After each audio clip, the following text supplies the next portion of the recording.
దేవతలంతా శివుడి కోసం చిదాకాశాన్ని ప్రార్థించారు. దీనికి ముందు జరిగిన కథ మన ఛానల్లో పెట్టడం జరిగింది, దయచేసి అవి కూడా చూడండి. దేవతలంతా శివుడిని ప్రార్థించగానే ఒక్కసారిగా శివుడు ఒక దివ్యమైన రూపం ధరించి కనిపిస్తున్నాడు. ఈ స్వామి గజ చర్మంబు దారి అయి నీలకంఠుడై శూలాన్ని కపాలాన్ని ధరించి ఎదురుగా సాక్షాత్కరించాడు. 2 చేతులతో 3 కళ్ళతో చిరునవ్వు నవ్వుతూ తెల్లగా ప్రకాశిస్తున్నాడు. ఆయన పక్కనే అమ్మవారు కూడా ఉన్నారు. ఈ అమ్మవారు చంద్రుని వంటి కాంతుల్ని వెదజల్లుతూ చల్లగా ఉంది. ఆ తల్లి 4 చేతులతో భాషిస్తూ ఒక చేతిలో అక్షయమాల, మరో చేతిలో పుస్తకం, మరో 2 చేతులలో వరదముద్ర అభయముద్ర ధరించి మహాశంభువు పక్కనే ఉంది. అక్కడ ఉన్న అమ్మవారు పరాచితి, ఆయన పేరు పరాశంభు. ఆ ఇద్దరి స్వరూపం దేవతలకి కనిపించింది. ఏదైతే ఇంతవరకు నిరాకారంగా వ్యాపించి ఉందో అదే సాకారమైంది. అయితే దర్శనమిచ్చిన శివుడు దేవతలతో ఇలా అంటున్నాడు: మీరంతా బండాసురుని బాధలు తట్టుకోలేక నా దగ్గరికి వచ్చారు. ఈ సృష్టిలో ప్రళయం 3 రకాలుగా ఉంటుందని శివుడు చెప్తున్నాడు. మొదటి ప్రళయం మహాప్రళయమని, రెండవ ప్రళయం అవాంతర ప్రళయమని, మూడవ ప్రళయం కామ ప్రళయమని శివుడు చెప్తున్నాడు. అయితే ఈ సమస్త జగతంతా లయమైపోవడం అనేది మహాప్రళయం. అదే విధంగా బ్రహ్మదేవుడికి 100 సంవత్సరాలు నిండితే కూడా ఈ ప్రళయం వస్తుంది. అలాగే కాలగణాన్ని పరిశీలిస్తే కృతయుగం, త్రేతాయుగం, ద్వాపరయుగం, కలియుగం అని 4 యుగాలున్నాయి. ఈ 4ంటికి కలిపి ఒక మహాయుగం అని పేరు.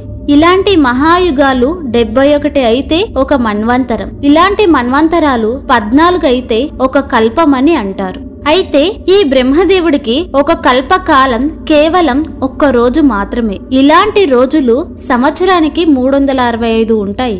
ఈ 365 రోజులు ఒక సంవత్సరం అనుకుంటే ఇలాంటివి 100 అయితే బ్రహ్మదేవుడికి ఆయువు పూర్తవుతుంది. అప్పుడు ఏర్పడే ప్రళయం పేరు మహాప్రళయం. ఈ మహాప్రళయంలో బ్రహ్మగారికి కూడా స్వతంత్రం ఉండదు.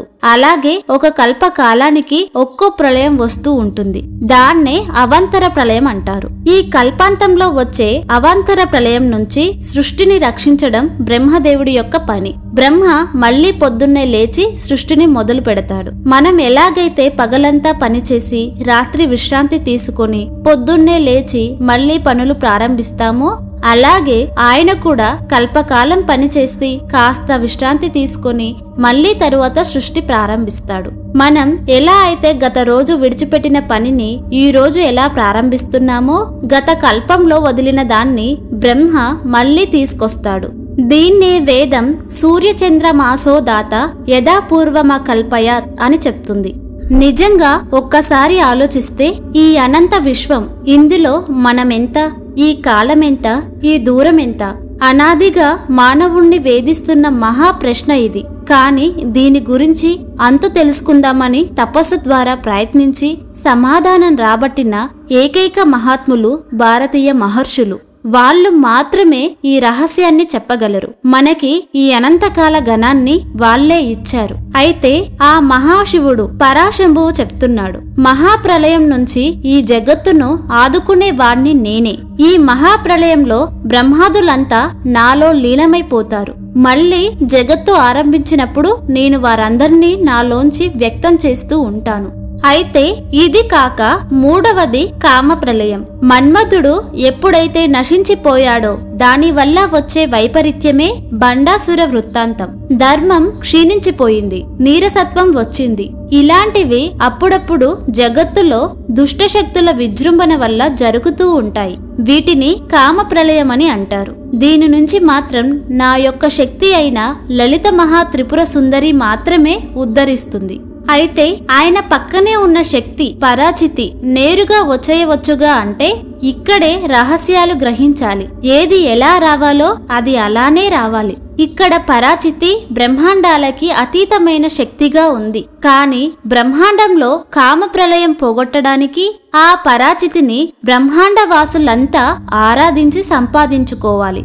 అప్పుడు అమ్మవారు మరో రూపం ధరించి వస్తుంది. ఉదాహరణకు మహారాజు నిద్రపోయే సమయంలో ఉన్నప్పుడు మామూలు వస్త్రాలు ధరించి పడుకుంటాడు. యుద్ధానికి వెళ్లాలంటే యుద్ధానికి తగ్గ వస్త్రాలను ధరించి వెళ్తాడు. అలాగే ఆ పరాచితి కూడా కామప్రలయం నాశనం చేయడానికి మరో రూపం దాల్చి రావాలి. ఆవిడ రావాలంటే మనం ప్రార్థించాలి. భగవంతుడు కూడా ఊరికేనే రాడు. ఎవరు ప్రార్థిస్తారో వారికే భగవంతుడు. కాబట్టి మీరంతా ప్రార్థించండి అని శివుడు చెప్తున్నాడు. దానికి దేవతలంతా మేము అమ్మవారిని ఎంత ప్రార్థించినా ఎంత ఆరాధించినా ఇంకా మమ్మల్ని అనుగ్రహించలేదని శివుడికి దేవతలు చెప్పారు. దానికి శివుడు నేను మీకు సహకరిస్తానని చెప్తున్నాడు. ఆ కామప్రలయం నుంచి వారిని ఉద్ధరించడానికై ఆ చిచ్చక్తి ఉద్భవించాలి. కాబట్టి నేను ఇప్పుడు ఒక యజ్ఞం చేస్తాను. మీరు చేసే యజ్ఞాలు చాలవు అని మహాశంభువు చెప్పాడు. నిజానికి ఇక్కడ్నుంచి కథంతా ఒకవైపు యోగశాస్త్రం, ఒకవైపు మంత్రశాస్త్రం, మరోవైపు యాగశాస్త్రం, ఇంకోవైపు ఆత్మ విచారణ అనబడే వేదాంత శాస్త్రంలో కూడుకొని ఉంటుంది. ఇప్పుడు శివుడు ఒక యాగం చెయ్యబోతున్నాడు. శివుడు చేసే యాగం పేరు మహాయాగము. లలితా సహస్ర నామంలో మహాయాగ క్రమారాధ్య మహాభైరవ పూజిత అని వస్తుంది. మహాశంభువే మహాభైరవుడు. ఇప్పుడు ఆయన ఆ మహాయాగ క్రమాన్ని చెయ్యబోతున్నాడు. ఆ యాగంలోంచి అమ్మవారు ఆవిర్భవిస్తారు. ఆ యాగం శివుడే చెయ్యగలడు, మరొకరు చెయ్యలేరు. అమ్మవారి అనుగ్రహం రావాలంటే శివుడే ముందుకు రావాలి. శివాయ గురవే నమః. అమ్మవారే తన దశమహా విద్యలను శివుణ్ణే తయారు చేయమంది. శివుడు నేనా అని అడిగితే నా గురించి నువ్వు చెప్పాలి, నీ గురించి నేను చెప్పాలి, మన గురించి ఇంకెవరికి తెలుస్తుంది అని అమ్మవారు శివుడితో అంటుంది. నా విద్యలన్నిటికీ నువ్వే గురువు అంది. పరమేశ్వరుడు ఒక్కొక్క విద్యకి ఒక్కొక్క రూపంలో గురువుగా అయ్యాడు. అలాగే శ్రీ విద్యకి మాత్రం దక్షిణామూర్తి రూపంలో గురువయ్యాడు. శ్రీ విద్యని స్వతంత్ర తంత్రం అంటారు. దక్షిణామూర్తి ఇచ్చిన విద్య ఆత్మ విద్య, అదే బ్రహ్మ విద్య. శ్రీ విద్యకి దక్షిణామూర్తి గురువంటే శ్రీ విద్య బ్రహ్మ విద్య. ఆ దక్షిణామూర్తియే ఇక్కడ మహాశంభువు. ఆయన ఇప్పుడు గురువై రావాలి. ఆయన చెప్తున్నాడు, నేను వచ్చి ఒక యాగం చెయ్యాలి, కానీ దానికి ఒక షరతు. మీకు ఇప్పుడున్న ఆకారాలతో లాభం లేదు. మీ శరీరాలు పుంజుకోవాలంటే మీరొక పని చెయ్యాలి. నేను యాగం చేసి అగ్ని రగుల్స్తాను, అందులో మిమ్మల్ని మీరు హుతం చేసుకోవాలి అని చెప్పాడు. అంటే వారంతా యజ్ఞగుండంలోకి దూకాలని చెప్పాడు. మిమ్మల్ని మీరు హుతం చేసుకుంటే లోపల నుంచి ఒక ఆవిడ వచ్చి మళ్ళీ మిమ్మల్ని సృష్టించి ఇస్తుంది. అప్పుడు మీరు నవనవలాడుతూ ఉంటారు. ఇప్పుడున్న నీరసం, ఎండుతనం అవన్నీ ఆ అగ్నిగుండంలో పడేయండి. ఆ తరువాత మళ్ళీ శుద్ధమై మీరు వస్తారని చెప్పాడు. కర్తవ్యమేవ తదేవ నాత్రాకార్య విచారణ. విచారించకుండా పడండని చెప్తే అప్పుడు వారంతా పరమేశ్వరుడికి నమస్కరించి, స్వామి నువ్వేం చెప్తే అది చేస్తాం. ఎందుకంటే మా క్షేమం కోసం నువ్వు చెప్తున్నావు. అందులో పడడం వల్ల మేం ధన్యులమైపోతాం. అందులోంచి మేం మళ్ళీ బయటికి గొప్పగా వస్తామంటే అంతకంటే మాకేం కావాలి? కనుక మేమంతా సిద్ధమే అని దేవతలు చెప్తారు. అప్పుడు లోకాలకి ఉపకారం కలిగించడానికై బ్రహ్మాండాలకు పైన ఉన్న స్వామి అందులోంచి దిగాడు. సహస్ర కమలంలోంచి దిగుతూ సరిగ్గా బ్రహ్మాండంలోకి ఆ పరమేశ్వరుడు ప్రవేశించి, హోమగుండం కావాలి కాబట్టి 7 సముద్రాలలో చివర సముద్రాన్ని ఎండబెట్టాడు. శివుడు సూక్ష్మ రూపంలో ప్రవేశించి హోమగుండాన్ని సిద్ధం చేస్తున్నాడు.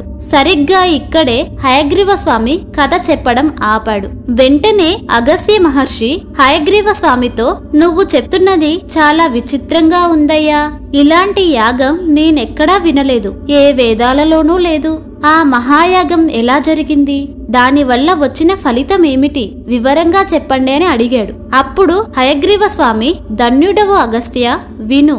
ఈ కథ కేవలం పఠించినా విన్నా వచ్చిన ఫలితాన్ని హయగ్రీవ స్వామి ముందే చెప్తున్నారు. ఈ కథ పఠిస్తే పాపాలన్నీ పోగొడుతుంది, వింటే మన హృదయంలో ఉన్న మాలిన్యాలన్నీ కూడా నశింపచేస్తుంది. దీనిని నిరంతరం ఎవరైతే పారాయణ క్రమంలో చదువుతారో వారికి పరబ్రహ్మ మృతమే ప్రాప్తిస్తుంది. ఒక్కసారి దీన్ని శ్రద్ధగా వింటే 1000 రాజాసూయ యాగాలు చేసిన ఫలితం వస్తుంది. కాబట్టి ఇప్పుడు చెప్తున్నాను విను. ముందు ఫలితం చెప్పి తరువాత ప్రారంభిస్తున్నాడు హయగ్రీవ స్వామి. దాన్ని బట్టి విషయం యొక్క గొప్పతనం మనకు తెలుస్తుంది. ఫలితం అంత గొప్పదంటే పనికి ఎంత ఏకాగ్రత కావాలని అర్థమవుతుంది. ఒక యాగం చేస్తే ఆహుతులన్నీ యజ్ఞగుండంలో వేసేవారిని హోత అంటారు. ఇక్కడ స్వయంగా శివుడే హోత అయ్యాడు. ఆయన స్వయంగా అక్కడ కూర్చున్నాడు. యజ్ఞం చెయ్యాలంటే యజమానికి పత్ని ఉండాలి. ఈ పరాశంభువు యజ్ఞహోతగా కూర్చున్నప్పుడు పక్కనే పరాచితి కూడా కూర్చుంది. ఇక శివుడు మంత్రంతో హోమం చెయ్యబోతున్నాడు. ఇదే నిజానికి శ్రీవిద్య హోమం మహాయాగ క్రమం. బాహ్యంగా చేసే శ్రీవిద్య యాగం ఒకటి, శివుడు చేసింది మహాయాగం. సాధకులు అంతర్ముఖులై ఒక్కొక్క చక్రాన్ని దాటుతూ చేసే మహాయాగం పేరు రహోయాగం. రహోయాగ క్రమారాధ్య రహస్తర్పణ తర్పిత. ఈ మహాయాగం అంతా లోపల జరిగే యాగమని తెలుసుకోవాలి. యోగం యాగం ఈ రెండు ఒకే ప్రక్రియ. మన పెద్దవాళ్ళు యజ్ఞ స్వరూపంలో యోగ విద్యనే ఆవిష్కరించారు. యజ్ఞగుండం ఏమిటో కాదు, శంకరులు సౌందర్య లహరిలో స్వపీషుల కులకుండే కుహారిని అన్నట్లుగా మనలో మూలాధార చక్రం వద్ద ఏ అగ్ని ఉందో అదే. ప్రాణామాయం ద్వారా సాధన చేస్తే అక్కడున్న తేజస్సు ఊర్ధ్వగతమై చిదాకాశ స్థితికి చేరి అక్కడున్న పరమామృతాన్ని అందుకుంటుంది. ఆ క్రమమే ఇక్కడున్న మహాయాగంలో కూడా గోచరిస్తుంది.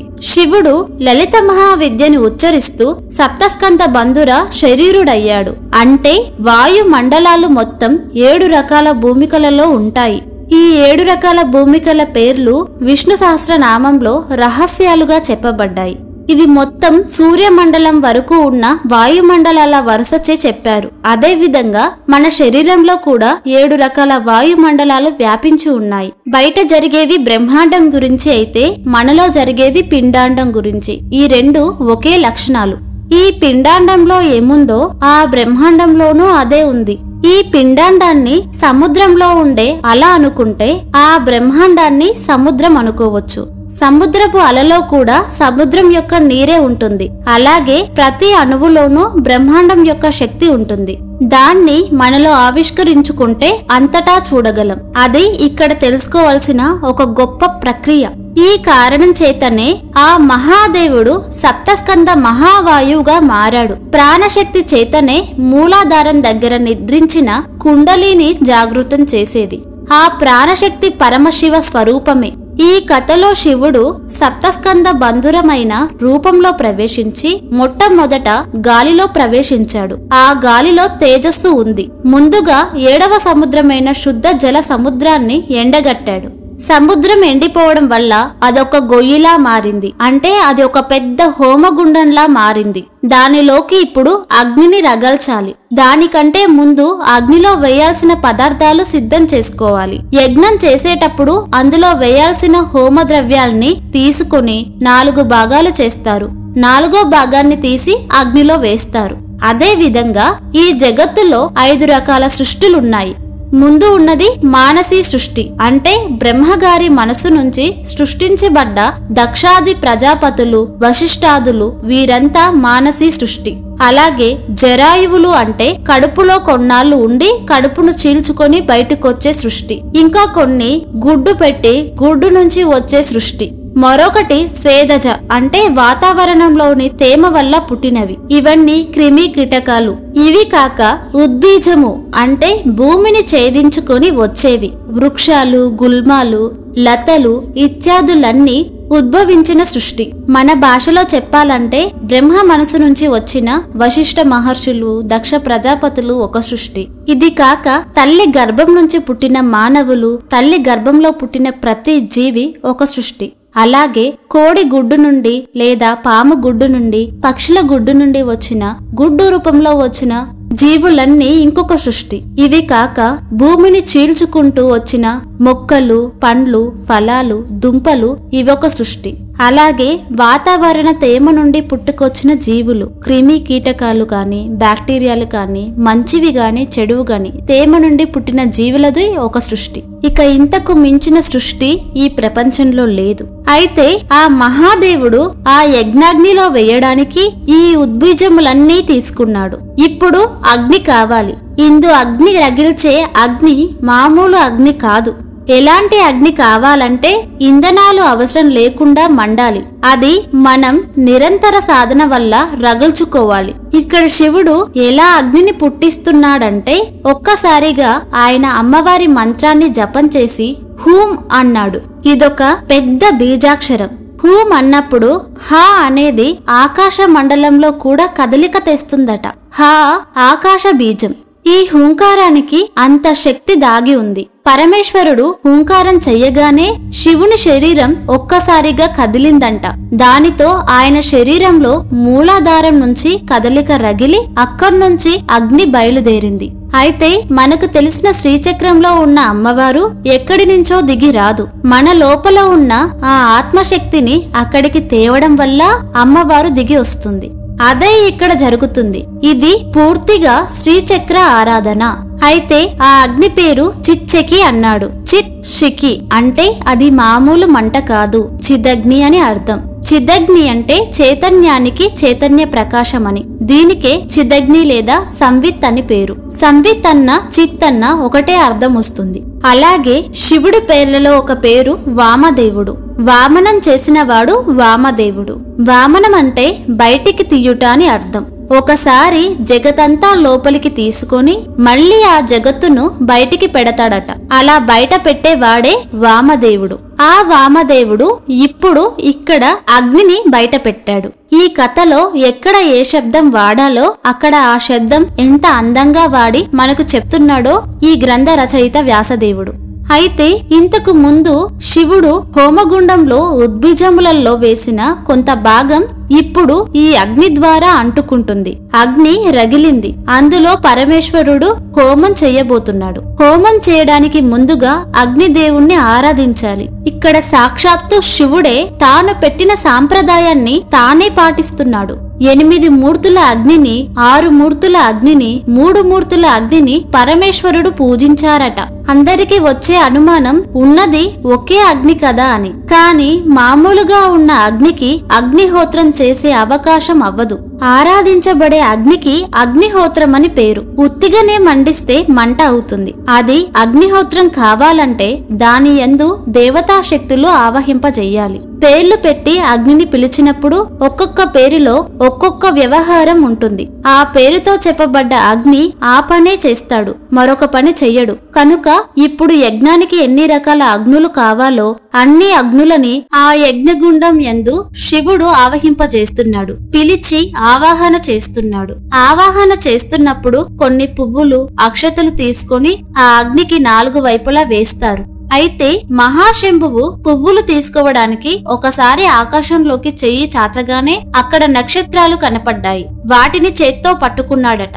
మన భాషలో చెప్పాలంటే ఒక నక్షత్ర మండలం ఉందంటే మనకి కాంతి కనిపిస్తుంది. కొన్నాళ్ళకి నక్షత్రం నశించిపోతుంది, కానీ దాని కాంతి మాత్రం కనిపిస్తుంది. కాంతి మన వైపు ప్రయాణించడం ప్రారంభించి భూమి మీదికి వచ్చేటప్పటికి కొన్ని వేల సంవత్సరాలు పుడుతుంది. ఈ లోపల నక్షత్రం అంతరించిపోవచ్చు, కానీ దాని నుండి వంచిన కాంతి మాత్రం కనిపిస్తుంది. అలాగే పరమేశ్వరుడు నక్షత్రాలని తీసుకున్నాడంటే వాటి కాంతిని గ్రహించాడని భావించవచ్చు. ఇప్పుడు ప్రక్రియంతా భావిస్తే సముద్రం ఒక యజ్ఞగుండం అయింది. దాని యందు పువ్వులు, నక్షత్రాలయ్యాయి. ఈ యజ్ఞం చేస్తున్నవాడు శివుడు. అది విరాట్ యాగం. ఇప్పుడు అగ్నిహోత్రం పేర్లు చెప్పాడు. ఎన్నెన్నో రకాల పేర్లు చదివాడు. అవన్నీ అగ్నికి స్వరూపాలు. 7 రకాలైన జిహ్వలు అగ్నికి ఉన్నాయి. ఇప్పుడు రగులుతున్న అగ్నిలో హుతం చెయ్యాలి. సాధారణంగా నెయ్యి వేయడం కోసం శృవం అని ఉపయోగిస్తారు. దీన్నే తెడ్డు అంటారు. మన భాషలో గరిటె లేదా గంటె అని అర్థం.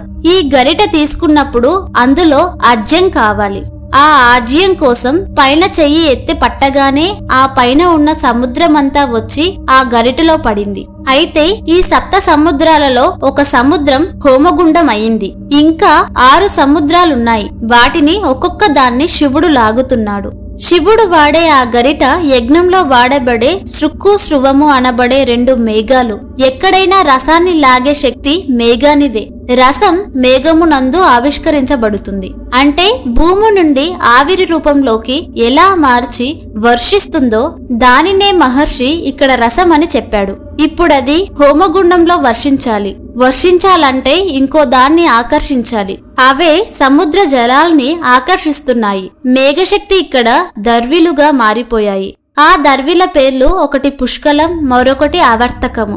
మేఘాలలో ఎన్ని రకాలున్నాయో వేద విజ్ఞానం చేస్తుంది. కురువని మేఘాలు, కురిసే మేఘాలు, ప్రళయకాలంలో కురిసే మేఘాలు, ఇలా చాలా రకాలున్నాయట. పుష్కల వర్తకాలనే మేఘలని దర్విలుగా చేసి మొదటగా సర్పి సముద్రాన్ని లాగాడు. సర్పి అంటే నెయ్యి అని అర్థం. అంటే ఇక్కడ నెయ్యి సముద్రాన్ని లాగాడట శివుడు. సప్త సముద్రాలంటే మామూలుగా మనం భూమి మీద చూసే నీరు కాదు, అవి ఇతర లోకాలలో ఉన్న జలాలు. మనకి తెలిసింది ఒక బ్రహ్మాండమే. ఇక్కడ అనంతమైన అంతరిక్షాలలో వాటి కాంతి మండలాలే ఆ సముద్రాలు అని ఇక్కడ వేద పరిభాషలలో నిర్వచనం కనిపిస్తుంది. అలా అక్కడ ఉన్న ఒక్కొక్క రసశక్తిని లాగుతున్నాడు శివుడు. ముందుగా సర్పి సముద్రాన్ని లాగి దాన్ని ఆ హోమంలోకి చిదగ్నిహుతం చేశాడు. చిదగ్నికి మరో పేరు జ్ఞానాగ్ని. యోగపరంగా కుండలిలో రగులుతున్నది చిదగ్ని అంటారు, లేదా యాగపరంగా అగ్ని అని చెప్పబడుతుంది. దాని తరువాత దది అనే సముద్రాన్ని తీసుకుని హోమగుండంలో వేశాడు. ఆ తరువాత చెరుకు సముద్రాన్ని తీసుకుని హోమగుండంలో వేశాడు. అటుపై మధ్య సముద్రం, అంటే ఇప్పుడు సాధారణంగా లభించే మద్యం కాదు, ఇదొక ప్రత్యేకమైన మాదక ద్రవ్యం. ఆ మధ్య సముద్రాన్ని తీసుకుని హోమగుండంలో వేశాడు. ఆ తరువాత లవణాంబు నిధి అనే సముద్రాన్ని, చివరిగా క్షీర సముద్రాన్ని హోమగుండంలో వేశాడు. ఒక్కొక్కటి శివుడు వేస్తూ ఉంటే అగ్ని రగులుకుంటూ ఉంటుంది. ఇందులో రహస్యాన్ని గమనిస్తే ఎప్పుడైతే కుండలిని రగిలిందో మూలాధారం నుంచి అది క్రమక్రమంగా పైకి వెళ్లి మిగిలిన 6 చక్రాలని అధిగమించే వెళుతుంది. ఒక్కొక్క చక్రం దగ్గర ఉన్న శక్తే ఒక్కొక్క సముద్రం. సహస్రారం వరకు ఉన్న సప్త భూమికలే సప్త సముద్రాలు. ఆ కుండలిని అక్కడి నుంచి పైకి జ్వలిస్తూ ఒక్కొక్క దాన్ని ఛేదించుకుంటూ వెళుతూ ఉన్నప్పుడు అక్కడున్న శక్తికి తనలో లీనం చేసుకుని పైకి వెళుతుంది. అది రహస్యం. ఇదంతా యోగ ప్రక్రియ. లోపల గమనిస్తే రహోయాగం. శివుడు చేస్తే మహాయాగం, బయట చేస్తే మామూలు యాగం. శివుడు చేస్తున్న దానిలో ఈ మూడిటికి సమన్వయం మనం చూడాలి. శివుడు చేస్తే బ్రహ్మాండాలన్నిటికీ జరుగుతుంది, మనం చేస్తే మనకి మాత్రమే జరుగుతుంది. చక్రారాధన చేస్తే ఆ సంకల్పం చేత 10 మందికి బాగు చేయవచ్చు. ఇన్ని రహస్యాలు ఇందులో ఉన్నాయి. అలా చిదగ్ని కుండంలో రగులుకున్న అగ్నిలో పరమేశ్వరుడు తాను చేయాల్సిన ప్రక్రియను చేసి తరువాత దేవతల వైపు చూశాడు. అప్పుడు వారంతా నమస్కారం చేశారు. ఈ దేవతలు అనేక మంది ఉన్నారు. కిన్నెరలు, కింపురుషులు, చారణులు, గుహ్యకులు, గంధర్వులు, సాధ్యులు, సిద్ధులు, కేచరులు, వీరందరూ దేవతా జాతులకి చెందినవారు. ఈ దేవతా జాతుల వారంతా వారి వారి వాహనాలతో, ధరించిన వస్త్రాలతో, పరివారాలతో సహా 2 చేతులు జోడించి నవ్వుతూ ఉన్న మొఖాలతో ఆనందంగా, ఉల్లాసంగా ఆ యజ్ఞగుండంలో ప్రవేశించారు. అలా ప్రవేశించగానే ఒక్కసారి బ్రహ్మాండాలలో కంపనం మొదలైంది. బండాసురాది రాక్షసులు గుండెలు కంపించిపోయాయి. ఈ విధంగా రాక్షసులకి భయంకరమైన, అలాగే లోకానికి అభయంకరమైన హోమం పూర్తయింది. పరమేశ్వరుడు లేచి నిల్చొని పూర్ణాహుతి చేస్తున్నాడు. ఆ చిదగ్ని కుండంలోంచి అమ్మవారిని రమ్మని ఆహ్వానిస్తున్నాడు. అక్కడ స్వామివారు అష్టకారికలు చదువుతున్నాడు. అష్టకారిక మంత్రాలలో అమ్మవారు చిదగ్ని కుండంలోంచి వస్తుంది. ఈ అష్టకారిక స్తోత్రంలో అమ్మవారు ఈ సంవిదగ్నిలోంచి ఉద్భవిస్తుంది. నువ్వు విశ్వరూపినివి, విశ్వమంతా నిండిన శక్తివి, సర్వముల యందు వ్యాపించి ఉన్నావు. విశ్వంలో అందరికీ నాయిక అయిన ఓ లలిత పరమేశ్వరి, నీవు ఆవిర్భవించు. అమ్మా, నీవు ఆనంద స్వరూపినివి, అంటే బ్రహ్మాండాలన్నిటికీ అతీతమైన శక్తివి. నీవు జగదానంద దాయినివి. ఈ జగత్తులో అందరికీ ఆనందాన్ని ప్రసాదించేది నీవే. ఓ దేవి, ఈ సంవిదగ్నిలోంచి ఆవిర్భవించు. ఆ జ్ఞాతృ జ్ఞాన జ్ఞేయ రూపిణి, మహాజ్ఞాన ప్రకాశిని అయిన ఓ దేవి ఆవిర్భవించు. నిజానికి అమ్మవారిది ఈ 3 లోకాలకి అతీతమైన సౌందర్యం. కాని ఈ లోకాల కోసం ఆ తల్లి ఎన్ని రూపాలు ధరించిందో అవన్నీ ఒక్కొక్కటి ఇందులో వివరించారు. లోక సంహారం చేసినప్పుడు కాళి, లోక సహస్రం చేసినప్పుడు సర్వమంగళకారి.